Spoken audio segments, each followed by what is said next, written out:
La noción de zona es decisiva en Saer por muchas razones. Una de ellas es que es lo que le permite zafar de los tópicos o de las limitaciones del costumbrismo literario.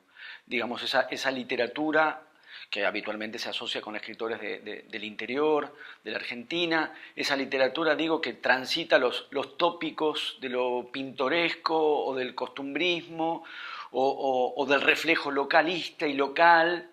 Saer, con la noción de zona, escapa de todo eso, y yo diría que escapa en la misma medida, y podríamos decir incluso que hasta por las mismas razones por las que escapa del realismo y las propias nociones del reflejo realista.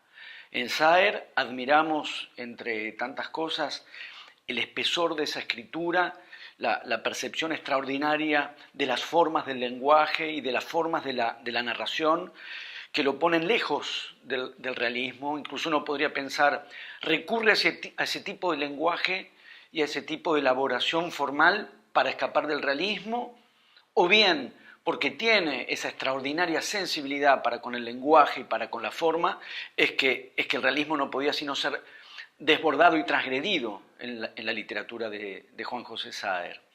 Ahora bien, al mismo tiempo, lo cierto, y esto es muy notorio en los textos de Saer, y a propósito de la zona, abundan las marcas concretas y las referencias a ciertos lugares, digamos, y a ciertas marcas que uno puede incluso dar por reconocibles. Entonces la combinación me parece particularmente interesante en la noción de zona, que es como si pudiéramos situarla. Voy a invocar dos títulos de Saer, entre a medio borrar y lo imborrable. Es decir, por un lado hay marcaciones nítidas, referenciales, casi diría fácticas, y al mismo tiempo no hay algo del orden del reflejo realista que se preste a un pacto de lo reconocible o a un pacto costumbrista de lo pintoresco. El lenguaje queda en primer plano. Por eso podríamos decir incluso a propósito de la zona, no concibo a un lector que acuda a los textos de Juan José Saer para, por ejemplo, enterarse de cómo es Santa Fe, y sin embargo, sí nos consta que ocurre lo inverso. Los lectores de Saer vamos a Santa Fe y vamos a buscar en la ciudad los lugares de Saer, el mundo Saer. Es decir, que así como el lenguaje en Saer prevalece por sobre lo representado y por eso no hay realismo, de igual modo podríamos decir que su noción de zona trabaja con los materiales de la realidad empírica de Santa Fe, de Colastinet, del Río, y a la vez no es que eso ingresa en la literatura para plasmarse como realidad, sino al revés. La realidad se ve señalada por esa literatura.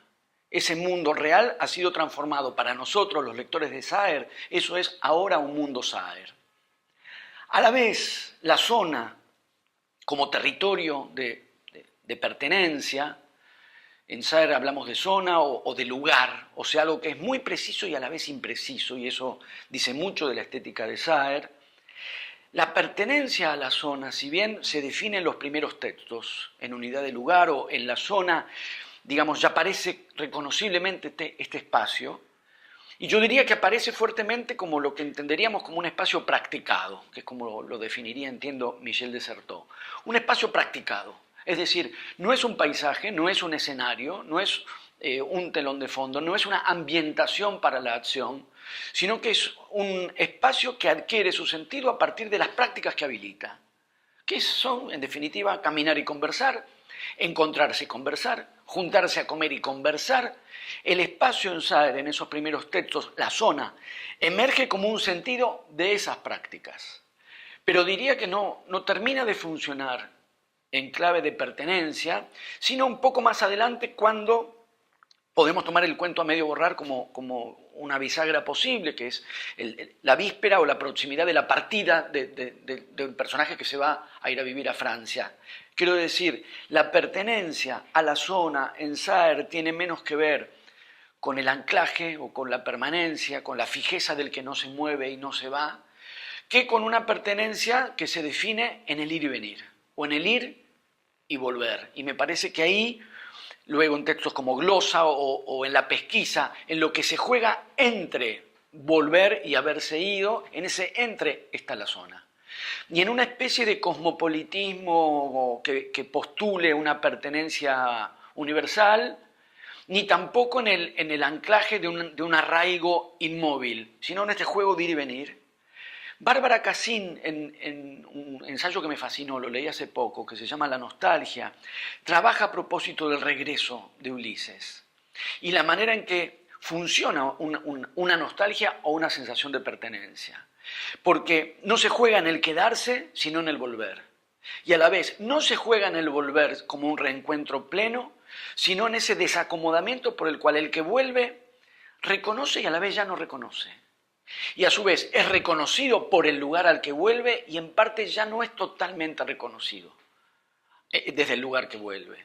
Esa combinación de reconocimiento y de ajenidad, esa es una forma de la pertenencia más cabal y más potente, y es la que aparece en Saer y es la que se define en la zona, porque en definitiva tampoco esos regresos, tampoco esas vueltas se producen para llegar y quedarse, sino para volver a irse. Es decir, para seguir alimentando esa forma de pertenencia que tiene que ver, insisto, no con el permanecer, sino con el entrar y salir.